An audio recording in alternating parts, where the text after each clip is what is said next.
Welcome, everybody. Thank you very much for joining me on this very special live stream. I've got Kirk here. G'day, Kirk. How you going? Oh, why Hey, are Matt, you I'm really good. There you go. Sorry, I made me more important, which of course pretty much tracks my How are you? fragile salesperson ego. Hey, everybody. So if you're watching this, I think you should be live on LinkedIn. Can I get you to please, if you're on LinkedIn, just say yes, you can see me and hear me, both of us. So Kirk, can I have a mic check, please? Yeah, g'day, Matt. Hope you had a good week so far. I have, thank you. All right. So if anybody could just jump in there into the comment section, let me know that you can hear and see us. That'd be fantastic. Okay, so hopefully the comments start to come through. Okay, well, while we're waiting for that, I'll just carry on, assuming that the live stream is going to work. And so today, what we're all about here is niche to win. And so it's all about why focused founders outperform the rest.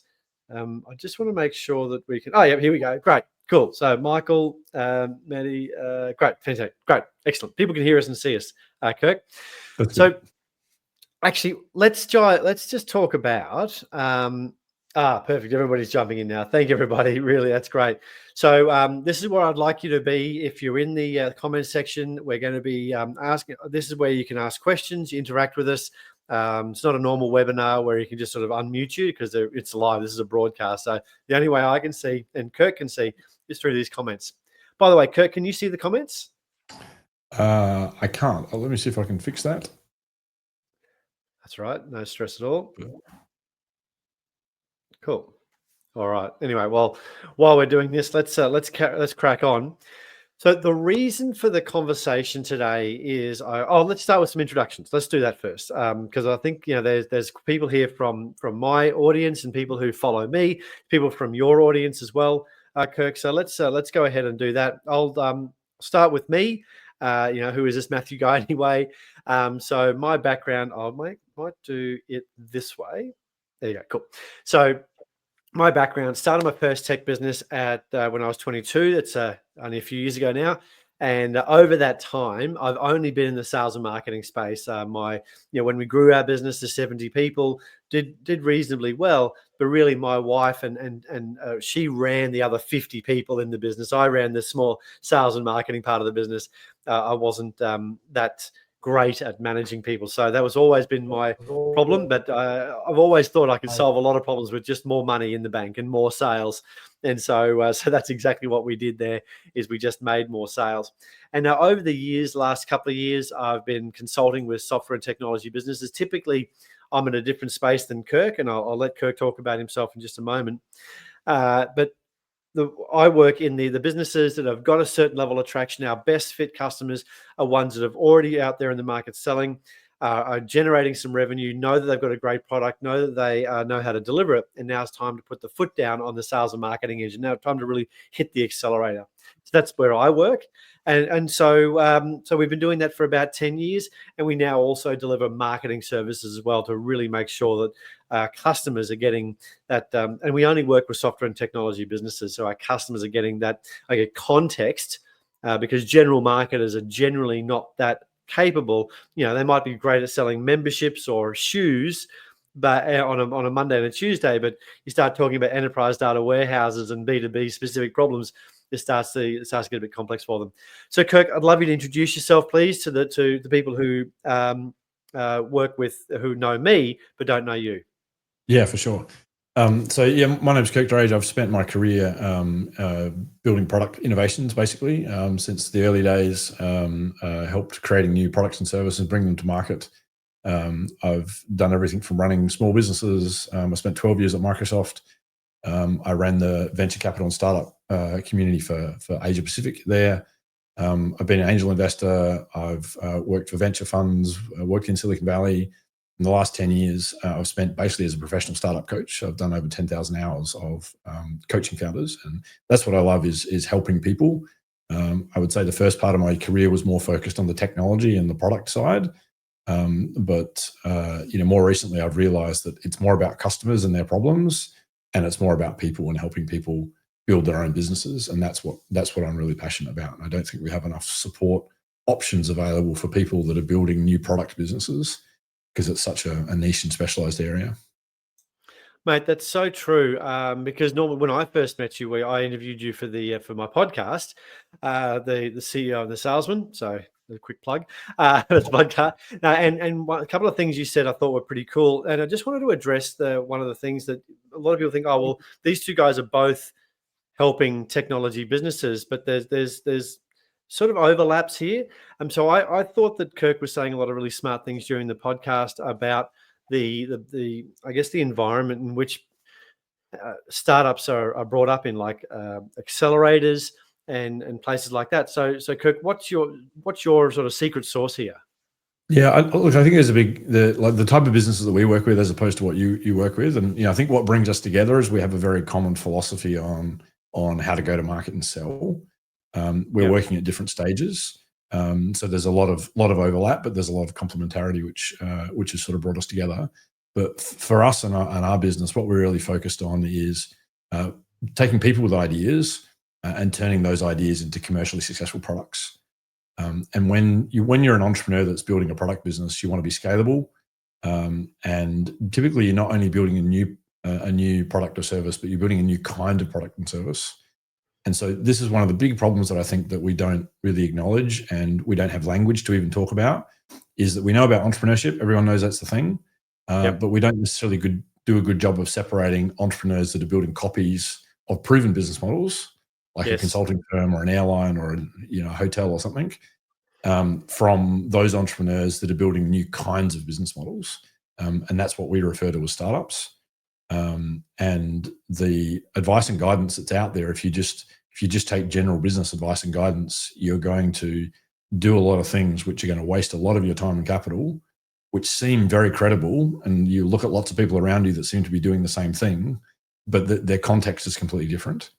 And so that's really what we specialize in. And I think the problem in the space that we play, which is the startup ecosystem, is that today and for the last 30 or 40 years, the way that we've typically solved the problems for entrepreneurs is through portfolio-based programs. So if you think about most of the programs, they're run by it's either VCs with funds, it's accelerator programs, it's government programs. These all run on portfolios. So they work with often dozens of companies, and they can claim, look, we've got these great successes, which is absolutely true.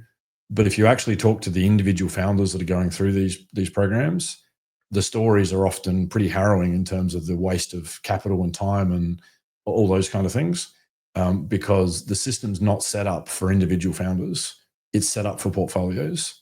And I think there was a time back in history when this is the way that we thought about healthcare. We talked about, child mortality rate, and look, the mortality rate's going down.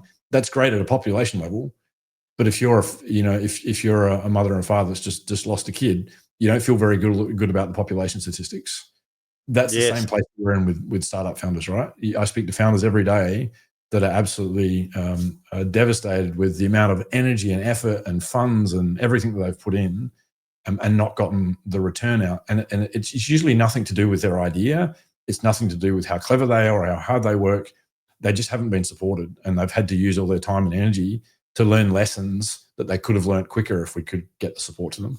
And that's I what absolutely LeapSheep love is that. about. And you talked about model a little bit there. And part of the conversation that we had in our podcast was you talked about the virality model. Can I get you to briefly just expand on that? I know this is not I know that we've sort of bringing together, and you've asked me to do this webinar to talk to your clients about how we think about targeting, because I know that your clients know how you think about targeting.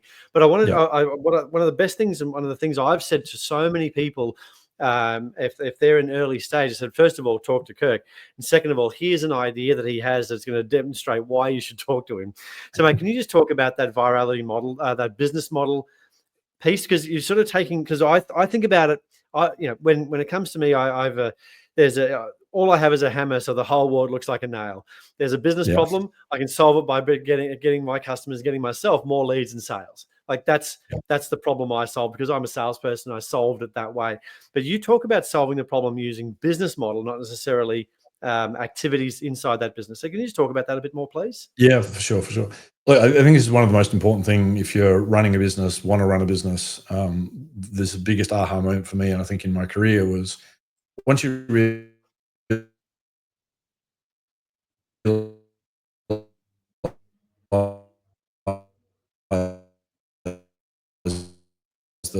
you take, like, you're sort of using Mark Zuckerberg of us running a business, look at what's the difference between me and Mark Zuckerberg.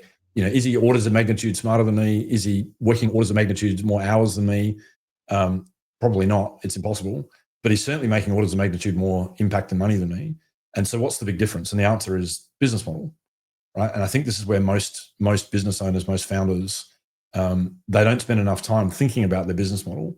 And if you've got a more scalable business model, and by scalable, I mean that you can add more automation to your marketing and sales experience, which reduces your cost of customer acquisition, and it improves your customer satisfaction because they're getting a more personalized service-based experience. And the same is true with your service delivery, your product delivery. If you can use more automation and you can use more personalization, you can create a better customer experience, and you can do that more profitably. And so I think every business owner, obviously startup founders, that's the sort of default state, is out of the gate, we're thinking about building scalable business models. Yep. But I think if you're not a startup founder, even if you're running a services business, I think you want to adopt this mindset of how can I shift the needle more towards being like a scalable product business, even though that may not be fully where I end up. I can still add elements of that to get a better business model. If you've got a better business model, it means that you're going to be more profitable for less work. And so this idea of virality, and what we think about in startup space, is every startup founder should have a goal of getting to what we call product market fit. What's the definition of product market fit? Product market fit is the tipping point when you go from, I'm trying to push my idea and my product onto the market and trying to get people to buy, and you flip over and the market starts pulling the product from you. And now you've got everything you can do to keep up with demand. And why does that flip happen? It's because either you've been lucky, or you've very consciously made a decision to design an experience where you've created a great product experience, and now your customers are not only repeat buyers, but they've turned into fans and advocates. And what an advocate is a fan that's actively telling friends and family and colleagues, hey, if you've got the same problem as me, you've got to use this product that's life-changing. And so it means that every customer, every paying customer that you're getting becomes your marketing engine, and it's helping you win your next deal. And that's what creates the hockey stick, and that's product market fit. And I spend a lot of my time helping founders understand that very disciplined definition of product market fit, and helping them make sure that they're not trying to scale their business before they get to that tipping point. Because if you try and scale your business before you get to that tipping point, all you're doing is scaling a substandard business model. And it's a huge problem for founders, because everyone around you is pushing you to scale from the get-go. If you've got investors, they're pushing you. If you've got any kind of government support or grants, they're pushing you.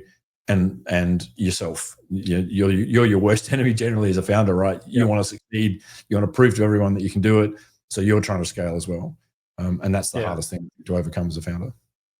I love that. And we've got some obviously examples throughout the webinar about people who have scaled. But so thank you so much for that. I appreciate that. Actually, in the comments section, I'd love you to tell me if are you a startup or a scale up?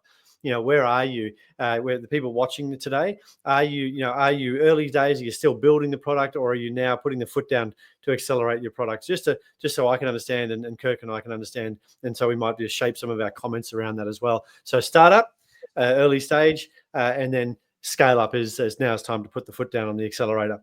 Well, look, thanks very much for that, Kirk. Now, as I said, that you've asked me to come in to talk to your audience about how we think about targeting.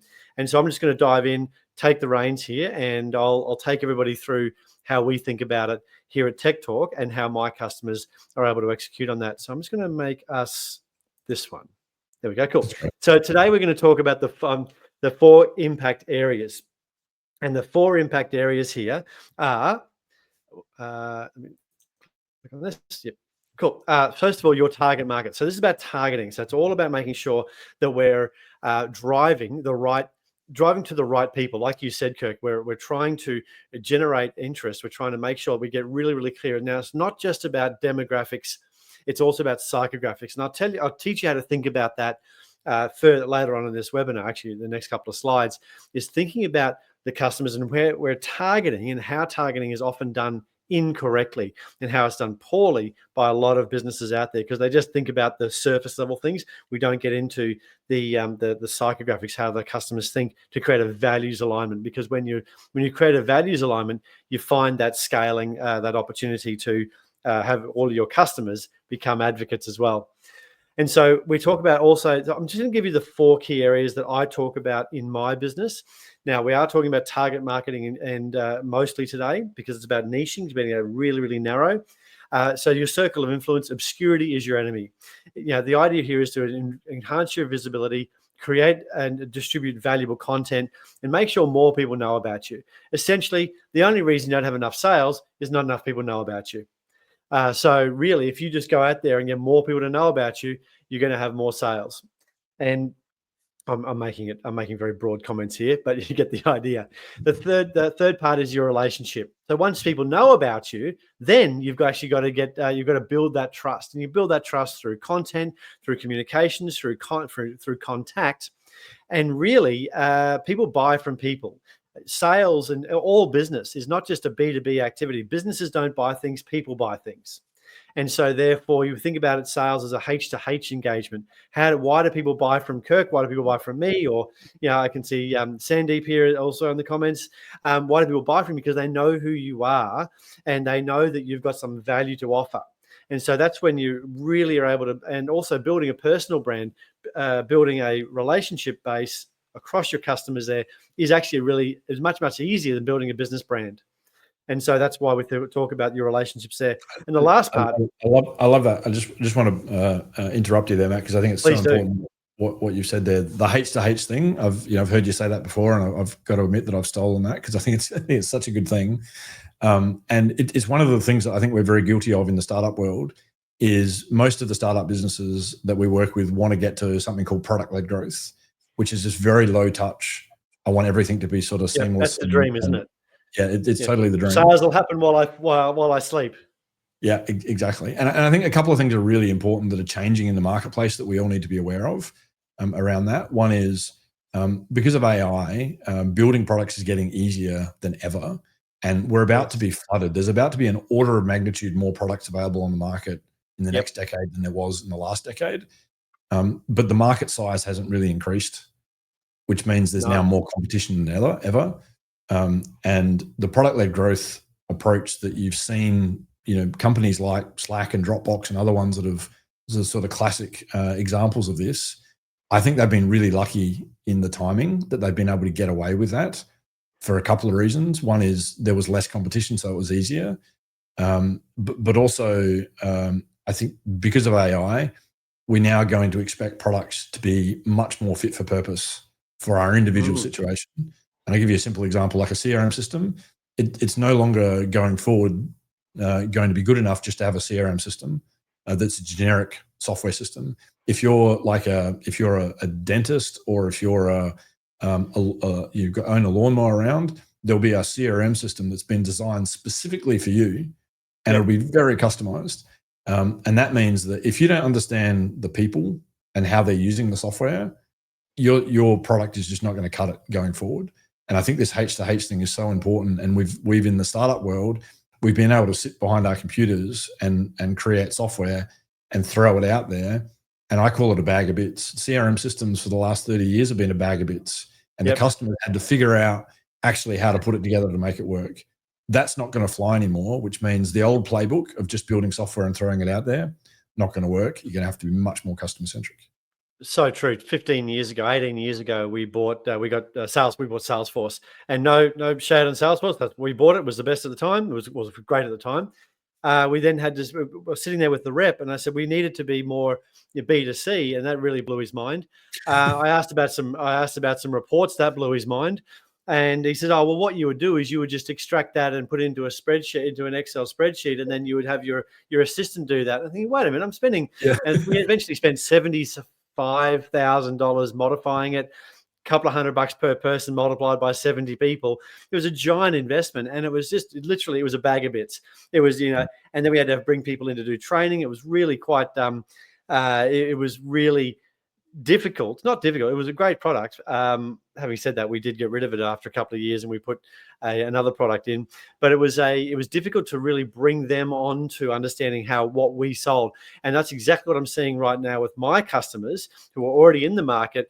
We got ERP systems specifically for NDIS, or another product specifically for just a company for construction people in this really small space that does tax, because they don't want to also get zero. So really hyper specific products, and this is going to be the future. And but that H2H thing is, you can build a brand, that's fine, but if you're only building it on your brand and you're being fed better, faster, cheaper, well, somebody's going to come along with a better understanding of how to use DeepSeek and AI and Manus and all the other ones that come out, and they're gonna eat your lunch, because they're going to be able to do it cheaper in a cheaper environment with a lower cost hosting. So the worst thing you can talk about is better, faster, cheaper.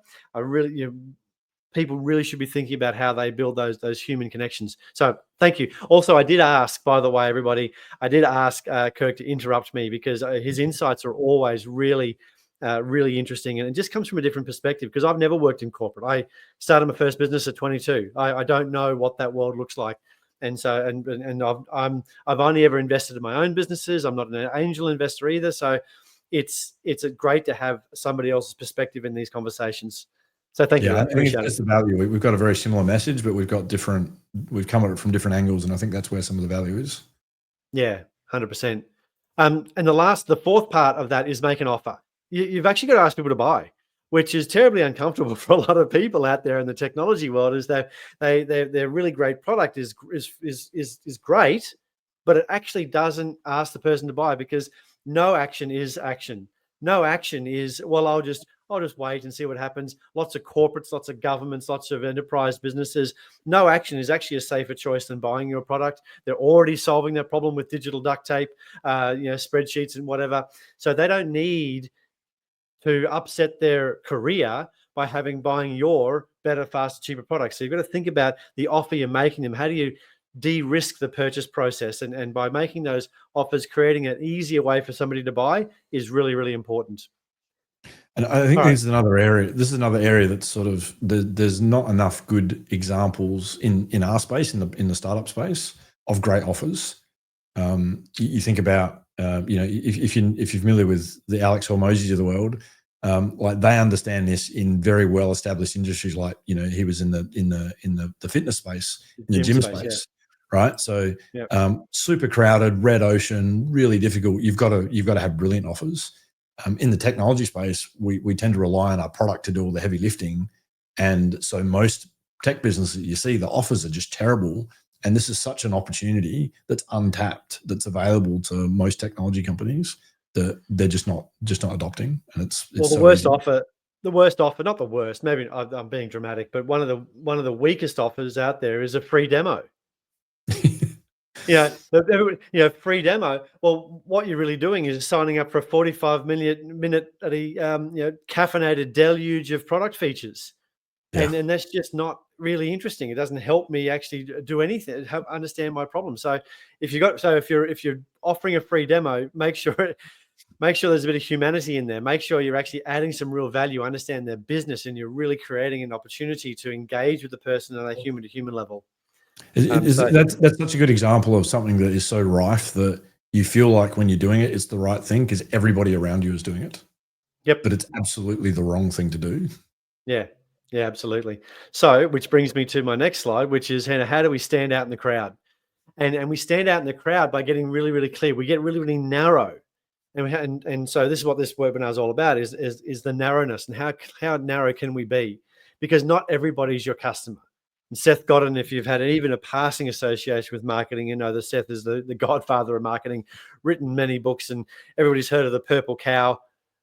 The purple cow theory. Here it is. I've even got one behind me. So it is really. I bring props to these things, Kirk. Sorry, go ahead. Hardcover, I'm impressed. Yeah, that's right. Actual real book. Yeah. No, so it's about making sure that so he's all about making sure that you really get clear on your customer. And so this is how, so let's go through and we talk about how these things are happening. Yeah. And so Sandeep's here saying he's been burnt with, free demos 3 years ago he's missing things. Yeah. Great. Love it. So, and because your product is, unless your product is doing some magical thing, and magic's hard to find these days. When I started in 1999, I launched my first product in 1999. Software was amazing. Yeah. Today, you can actually do amazing things with a $20 subscription to ChatGPT. Like amazing is that the standard for amazing is so much higher now that your free demo, I don't know what it's got to do. Sing and dance and maybe take your dog for a walk. I don't know what it's supposed to do, but if you're not really positioning yourself with that really strong offer and you've created a relationship, your demo is not going to cut it. So not everybody's your customer. This is going to be a very long webinar, I think, Kirk. So stick with us, people. All right. So this is how most people think about targeting. They think about industry, size, and location. We deal with logistics companies with more than 100 people in Australia. That's how most people think about it. And funnily enough, that once again, they don't get that cut through. They're not able to, because it's generic messaging. Sorry, it's generic targeting. Therefore, it's generic messaging. And once again, you potentially fall into that bag of bits trap where, we sell something to everybody. Hopefully they buy. So what I want you to think about now, everybody, today is think about the role of the person that you're selling to. Now, often when we think about selling, we think about, our customer is the CEO of this logistics company. But the thing is, if you're selling to a business of a certain size, the CEO is worried about business reputation, worried about their board, worried about a whole bunch of things, sales. They're probably not thinking about your ERP system. They're not thinking about how you're communicating or collecting data in the field, because they've got people to do that. They're already solving the problem. And so communicating with the CEO is not actually going to help. So what you're going to think about is, how do we get into the company? Where's the side door? And if you think about a nightclub, you've got a big lineup of people out the front of the nightclub, or the front door, you've got a bouncer there. Well, think that's your CEO. Everybody's trying to get in the nightclub. The secretary, the gatekeeper is the bouncer. Not tonight, not in those shoes, mate. So that's going to be the reality of your life. But the cool kids know that there's a side door. There's a side door being opened by the bar manager. Come on in, we'll get you in, look after you. Now you're in. And so what does that look like in business? Well, that looks like in business, you might enter through sales, you might enter through projects, you might enter through logistics inside that organization. And then your message needs to be carried through like a baton on a relay race from that person to their manager, to the next person, to the next person. So think about the roles that you're dealing with. I also want you to think about the values. How do you understand values with your customers? And what are your values? What are your customers' values? And is there a value alignment? For the last 4 months, I've been sending out an email every Tuesday morning. Some of them are pretty loose in their, I make dumb jokes. I put dumb jokes up on LinkedIn. If anybody has seen my dumb jokes, I like a dumb joke. And you know what's happened? I've made more sales to more people that I want to do business with.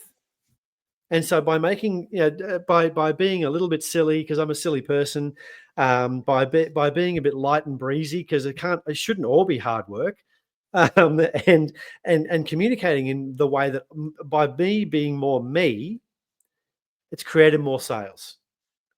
So thanks, Terry. You got my joke there. So this is what I think. Well, you want to create a values alignment, because the world is a huge world. There's lots of business out there in the world. I don't need to sell to everybody. I have a limited number of customers I can take on board. I can take on 2 new customers a month. That's my maximum. At the moment, I cannot take anybody else in May, and it's the 1st of May today. I'm looking to actually take people on now in June. We're full up. We can't take more. So I don't need to sell to the world. Now, obviously, Kirk, when you're talking about scale-ups and hockey stick growth, different situation. But once again, if you get 1 million users, well, there's hundreds of millions of people out there in the world, and a lot of businesses, a lot of SaaS businesses, a lot of my clients, if they got even a fraction of that, they'd be very, very happy people. 100%. So, create that values alignment. If you're a CRM for left-handed people who like playing racquetball, well, you know what? Go out there and make that, because you'll find those people. People want to feel special, and that's a values alignment. And the last part is behavior. How do they behave? How do your best customers behave in the market? And how do you want to have them behave? Because you actually tell customers how you want them to behave, the right ones will come on board, and the wrong ones will go. And once again, life's too short to deal with people you don't want to deal with. So Kirk's asked me to make sure this is quite usable, not just a lot of theory today, because webinars are. I appreciate the investment of time that you're making. Here's so Peter, thanks for showing up. Hey guys, so also if you want to grab the slides, just put the word slides into the comment section, and I'll make sure that my team sends you those slides. So thanks for letting me know, Peter. So, ladies and gentlemen, this is a tool that we use, and I know there's a couple of clients here in the chat. Sandeep, I see you there, who've gone through this process with us, who've understood that it's not just the name, rank, and serial number, it's also values, behaviors, those types of things. So here's how we do that. Here's how we break this down. So what makes a client best fit for us? And then we spend some time thinking about what it is that makes a client good for us. And I've worked an example here as well. So they might be ethical and transparent, results focused, growth oriented. These are all very aspirational things. But here's a worked example. Here's literally, I've copied this out of my workbook from one client and taken a screenshot and put it here. This is exactly what we finished up with. So what makes an enterprise a best fit? They're looking for growth and efficiencies.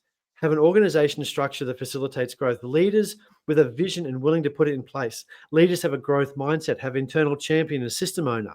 And this was a huge deal for this customer because they might sell to the client, there's no internal champion or system owner, and the thing just bobs along the bottom, doesn't actually ever get implemented properly, and it just fails. And software fail. This is why selling software is difficult these days, is because the ownership level of that software project, and if you want to talk about projects, I've got friends in the projects management space who are incredible. So what I want you to think about there is you've got to be able to implement this stuff. But also, this is the secret, not the secret, because I'm going to tell you now. This is the cool thing about this. You write this out of how you want your customers to act.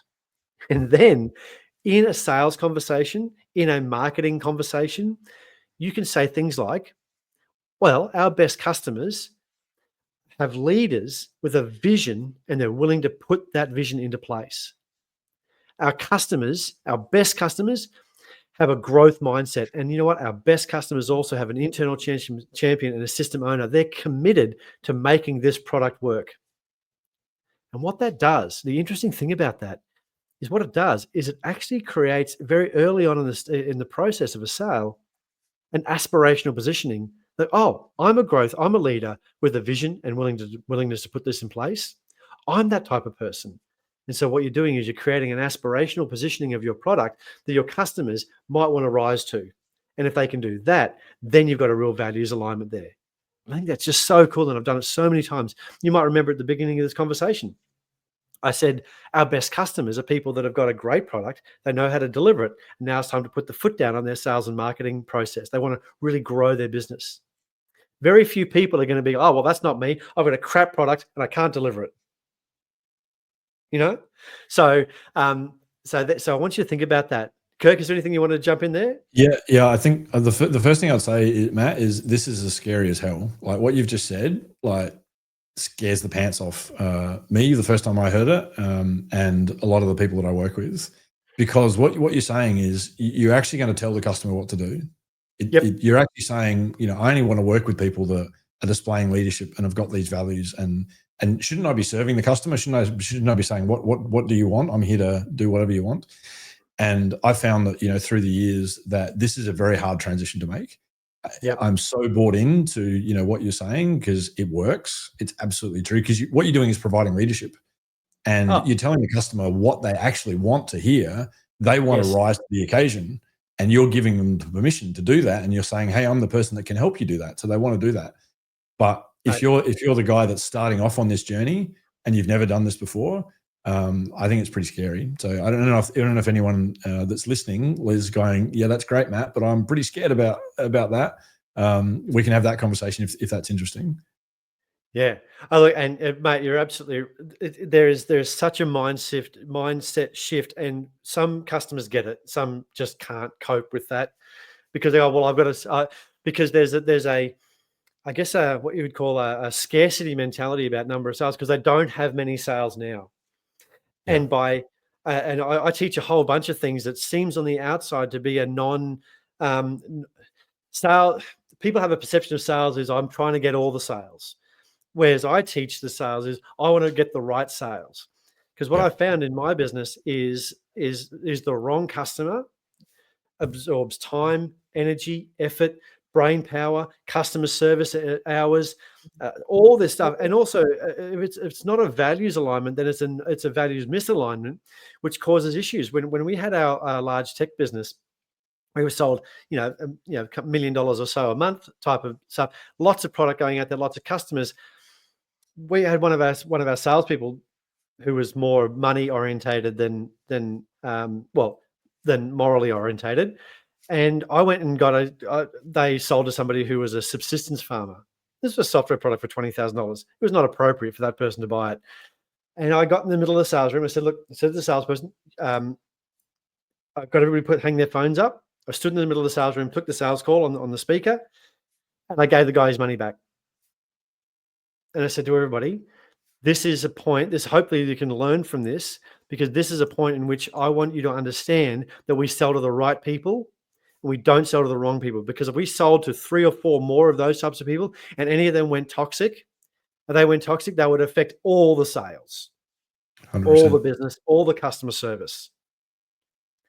Yeah. So I've got clients who I spent time yesterday with one of them. They only need 4 sales a year. One of their sales are like $1 million, and the ongoing revenue from that is a couple of $100,000 a year. They're doing very well, but they don't need 1,000 sales. They need 4. So desperately trying to get those 4. If you pull in one of those customers who don't implement it properly, who don't have the same values alignment, you're going to find real problems, and your reputation is going to get in the tank real fast. Yeah, 100%. So take a screenshot of our faces. Here we go. I'll do this. That's a better screenshot. Take a screenshot or ask for the slides. Lots of people asking for the slides. Happy to send those to you. This is really important. I'm glad you've made a point, because I breeze past this sometimes in my webinars or in my conversations, but it is scary. I'm used to it now. But the scary part is creating an aspirational positioning for your product. It's telling customers how you want them to behave. Funnily enough, creates more better clients. Yeah. That's it. Okay. The ones that are aligned will lean in. The ones that are on Yes. the fence, they'll lean out, and you want them to lean out. That's We good. want them to lean out. The 80-20 rule. 80% of your pain will come from 20% of your customers. And if you've onboarded those 20% customers because they haven't had a values alignment, you're going to actually spend a lot of money on those 20%. If everybody here just thinks about their customer base, if you've got more than 100 customers, I just know that, that 20 of those customers out of 100 take up 80% of your time in customer service, take up 80% of your time, 80% of your brain space, lying there on a Saturday night thinking about it. Like, these people take up your brain. And so I don't have that much left over. So why would I spend that time worrying about a client if they're not aligned? Okay, let's carry on.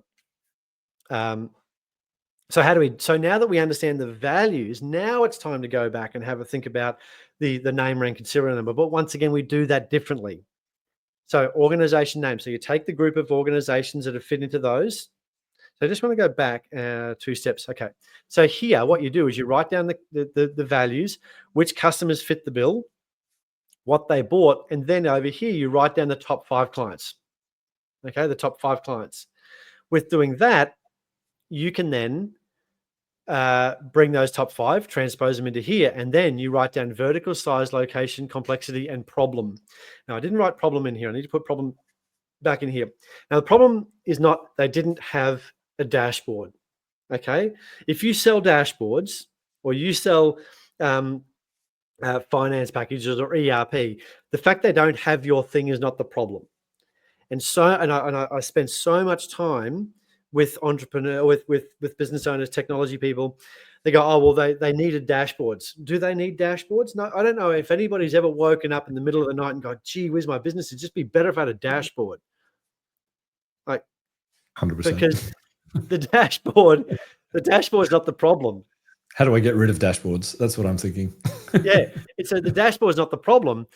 So the dashboard is your assumption of the solution, but what is the runny nose? What is the runny nose that says I need an antibiotic? So the runny nose is a lack of information. Well, that's not the problem. Lack of action from internal stakeholders. Maybe that's not the problem. Oh, we've lost a client because they weren't updated. Oh, we didn't deliver this product on time. Or, oh, there's too much stuff in the warehouse. Okay, so you've got to sort of find the root cause of why the customer is having a problem, and then maybe your dashboards or maybe your data collection or maybe your ERP solves that problem, but not having an ERP or a dashboard is not the problem. So when you're filling out this slide, go ahead. I love the term dream outcome. I love the term dream outcome here because it forces you to think in the customer terms for the problem. What is the dream outcome? The dream outcome is not a dashboard, as you say. The dream outcome is I know how much stock's in my warehouse and I know whether I've overcommitted or I've undercommitted. That's the dream outcome. And I'm always on top of my ordering. Yep. Yeah. So I say to my clients all the time, you don't care whether I run the greatest technology-based Facebook ads campaign in the world, or I get somebody to stand on the side of the M1 highway with a wobble board. If they both generate the same number of leads, if one of them generates more leads than the other, that's the one that's successful. So Who cares what the execution is? So if you've got a thing, you're selling your thing and you're offering free demos of your thing, you're going to make sure you remember what the actual problem is you're solving. All right. So we keep going. So we're talking about, hang on, I'll go back I'm looking at my screen, not yours. Here we go. So there we go. What they have in common, why they chose you last time, and then events that trigger the need. Legislation change of ownership, environmental thing, whatever. There might be a new recruitment, new hire. Once again, this is the external activity that could allude to an internal change, because buying your software or service requires change. So what's the event? Did the customer, did we make too many sales and now we've got far too few people? Now we need to think about the technology that's going to help facilitate us serving more clients. This is exactly what's happening in my business right now. We've won more clients than we can cope with. So we're now finding technical ways and technological ways to actually solve problems at scale for all clients. So that's why we're currently onboarding 2 bits of new technology at TechTorque, simply because we're growing at that 2 clients per month rate, and we need to make sure that we're continuing to add. When we had a year ago, we had a certain level of customer service. Now customer service has gotten better in the last 12 months, even though our business has scaled more than double. So what's the event that triggered the need? And then you need to look for that in the marketplace. What are people doing? If somebody's recruiting for more people in logistics, maybe they'll have a conversation about logistics software.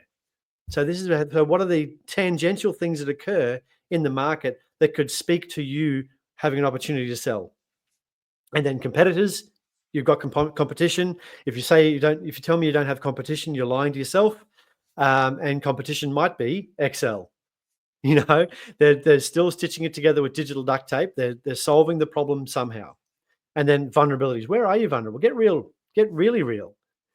Where are you vulnerable? I knew that I was potentially vulnerable in customer service and making sure my customers felt the love on a fortnightly basis. So we recruited a person named Ashley, and she is absolutely fantastic at helping customers with understanding what they need and keeping them up to date. That was the vulnerability that I recognized in our business. So I solved that problem. Okay, enough about me. Let's carry on. So now we've got to know your buyer and know the problem. So we know the values, we know where they are. Now let's talk about the problems of those customers. So the persona. Now in marketing terms, we talk about persona. But it's the person. What makes your buyers tick? So what I want you to do is think about the jobs and the criteria by which they're judged. And one of the really cool ways that I get people to think about that is if you figured out that the role that you're working with are project managers in the mining space, go on to Seek This is I've said this often enough, and quite often people just don't. It doesn't click until I've explained it, and then it seems like one of those blinding flashes of the obvious.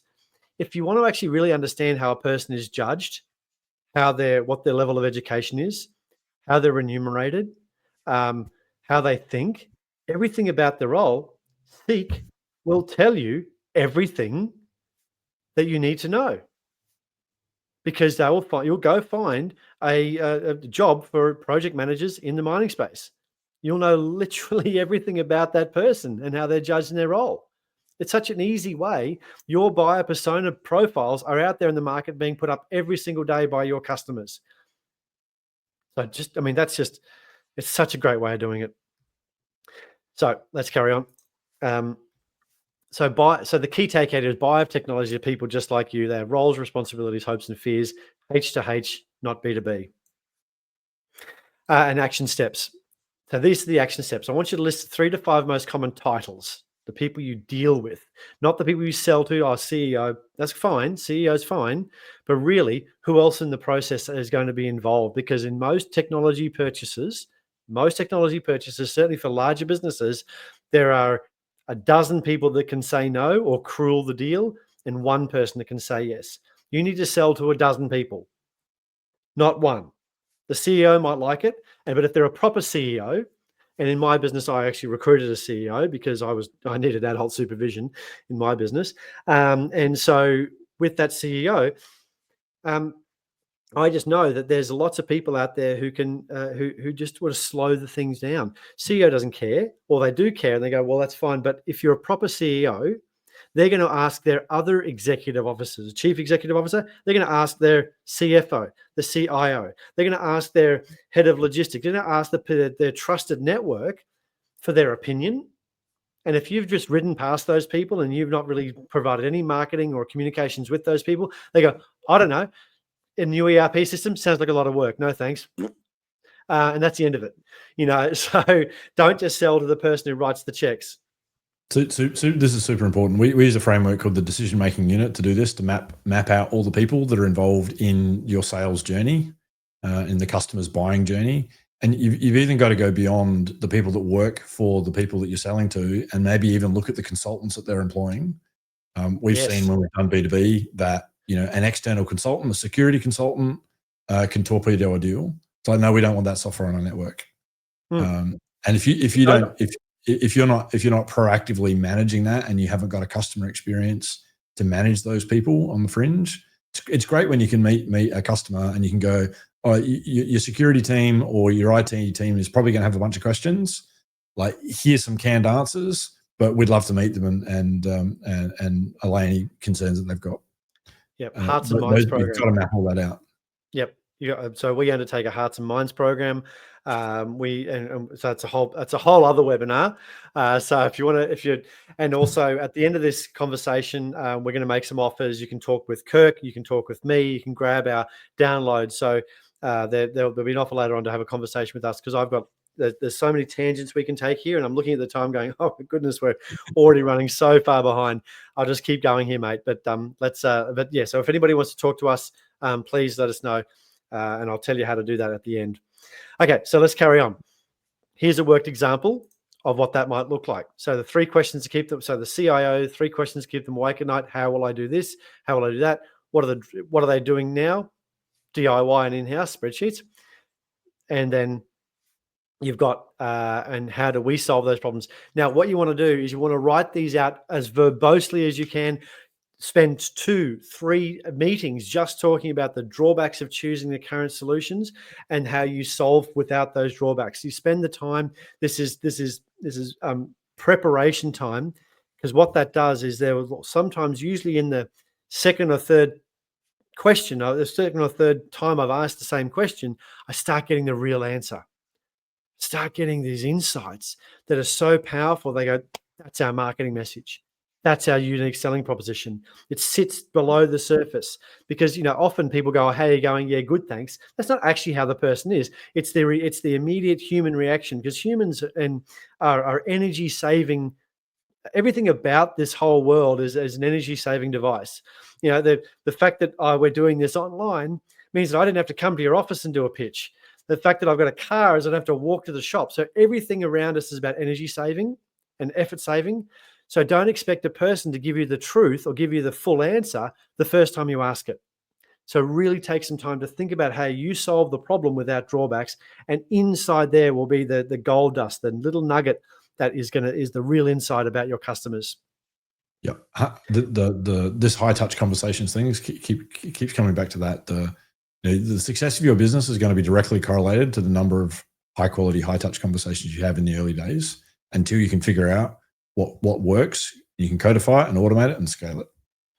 Love it, mate. You talk so much about, and once again, this is a conversation probably for not today, but in the offline with people, is you've got structure and framework about how to interview and have conversations with clients. I know that you talk about that a lot because part of that feedback loop creates better products and creates better advocates. So, 100%, yeah. So important. Yeah. All right. So then now you've got all this stuff, right? You know who they are, what they value, where they are, you know, what problems they've got, how you solve those problems, all of that sort of stuff. Now you got to tell your story. And there's a lady here running a very small business called Canva. I'm joking. So she talks about how you're sharing your story isn't just about marketing, it's about connecting with your customers on a human level. When they see your journey, they trust your brand and become loyal advocates. And so, you know, we're talking about a business like Canva. I use it. Lots of people here talk about it. My pleasure, Andrew. I'm glad you're enjoying it. So then, because storytelling is baked deep into our collective psyches, you know, we created storytelling many years. I'm not going to guess because if you watch Graham Hancock, it might be a lot further than the accepted science is. But there's a lot of time before we started writing stuff down. And so, how does that matter? How do we then translate that into our business? Well, then we do it like this. Once again, another framework. Once again, you can grab the slides or take a screenshot. Industry problems you saw, how they are solved, how they fell short, the process you went through, trial and error. Talk about that. Roadblocks along the way, and then your solution.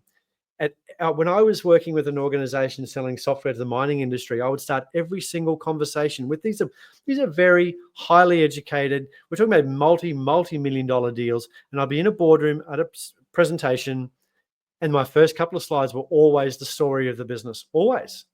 And if they brought along more stakeholders, I'd tell the story again. And I brought along more, and I had room where I'd probably told the story to the same core people 3 times because that they were bringing in their final senior leadership. I'd tell the story again. Every time I told it, reinforced. Every time I told it, it created greater levels of connection with the organization at a heart level, a human connection. Even though they was going to spend millions of dollars on a software package and take a year to implement. We're talking about a massive product. I told the human story of the founders and how they got here. It's so important. Please think about that. So what's this got to do with anything? Well, the greatest impact in Formula One racing in the last, ever, the most number of new people watching the Formula One has not been the fact that they've got Lewis Hamilton or Charles Leclerc or anybody like that, even though I'm watching it now. And the reason I'm watching it is the same reason millions more people are watching Formula One in the last couple of years. The reason is not because they're better drivers or better cars or better tracks or better advertising. It's because better storytelling. The most important and impactful thing that happened to Formula One was when they created Drive to Survive on Netflix. They launched in 2018. The problem is they had no access to Mercedes or Ferrari, the 2 main people. They couldn't even talk about Ferrari or Mercedes, but they told stories. They told stories of Claire Williams being the female principal. They talked about these people. They talked about all these individuals and what happened. Exactly, Michael. What they talked about and what happened in America, more people than ever watched Formula One over the course of the next couple of years. And what's happened then? We've now got a golf one. We've now got tennis ones. We've got all these other, because they've realized, wait a minute, the whole world cares about stories, and now they're watching the sport. The best thing that ever happened to your business if you could tell a compelling story. Back in the day, this used to be the reality. Early to bed, early to rise, work like hell and advertise. And Ted Turner, like I've read his book, really interesting book, was given 2 outside billboards by his father, or his father passed away. his inheritance was 2 billboards. He turned those 2 billboards into a radio, national radio, then of course CNN. The guy absolutely worked like a demon. He built apartments in his offices so he didn't have to go home. And then he spent millions and millions and millions on advertising to get his message out there. We're in a different world today. Today, we can do stuff for free. I'm showing you this testimonial grid, not because I want you to be impressed about how great I am, but really this is the point I'm making here. By implementing this is from Sean. By implementing his recommendations, I'm him, we stopped giving away our expertise for free and started monetizing our sales process, which has been instrumental in driving nearly $2 million in new business in the last 3 months. That was the first 3 months we worked with Sean. And that was because of his market, because of the style, because we knew the story to tell. That marketing piece was free on LinkedIn, because we were able to put together messages that so specifically address the problem, we could go out there and talk to those people. So you don't need, and Alex Samozi, I've got his book somewhere too. There we go, more props. There you go.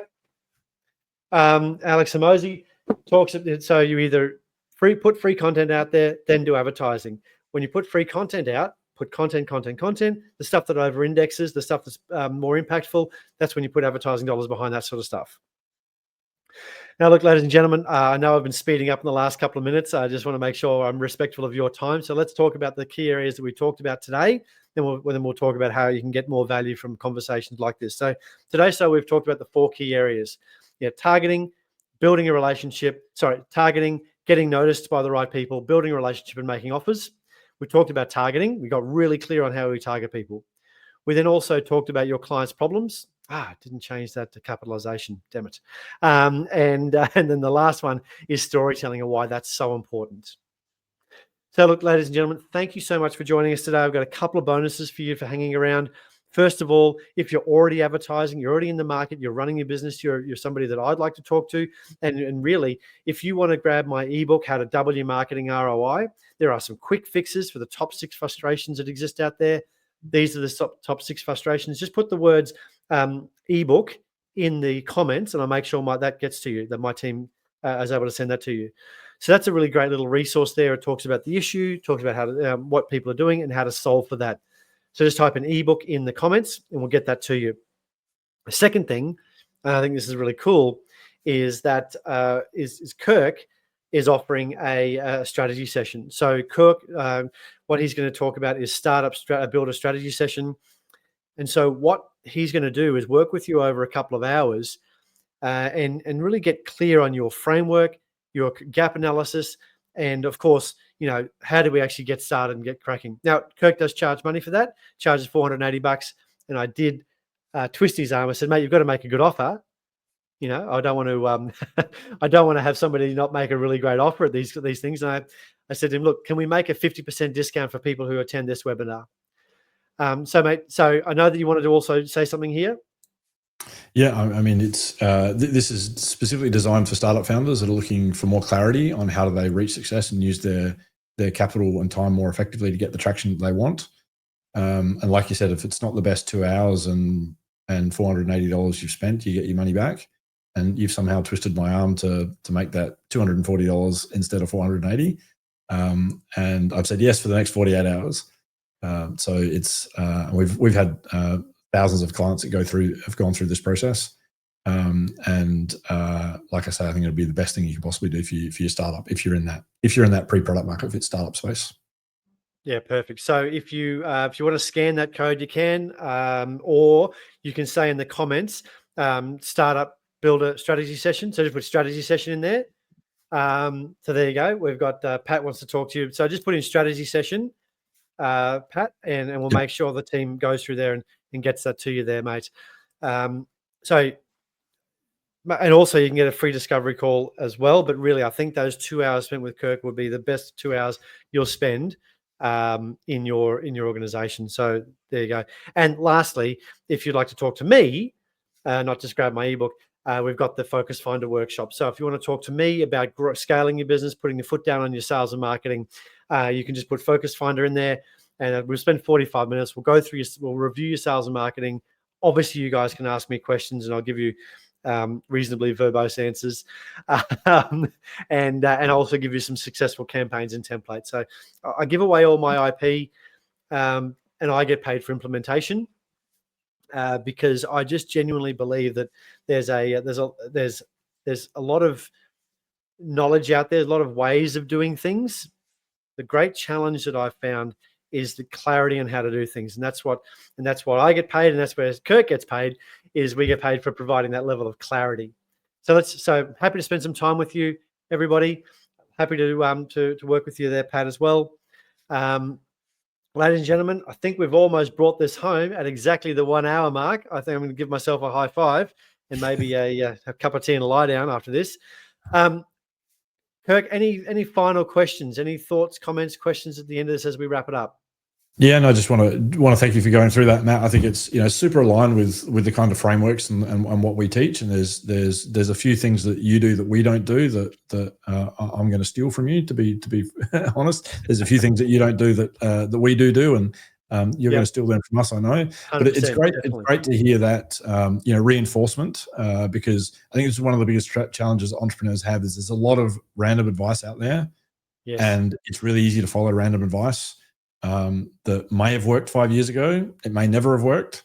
But like us, we have more of a diagnostic focus. We're really diagnostic, and we're using data-driven frameworks and principles to create success for startups and scale up. So thanks for your time. I really appreciate it. Perfect. Well, thanks everybody. Really appreciate your time. And if there's anybody wants to have any further questions, you can obviously ask them in the chat, but also just grab a strategy session or a focus finder. So strategy session is for Kirk. Focus Finder is for me. We do like alliteration here in marketing. So thanks very much for taking the time. Here's to your success. Bye for now.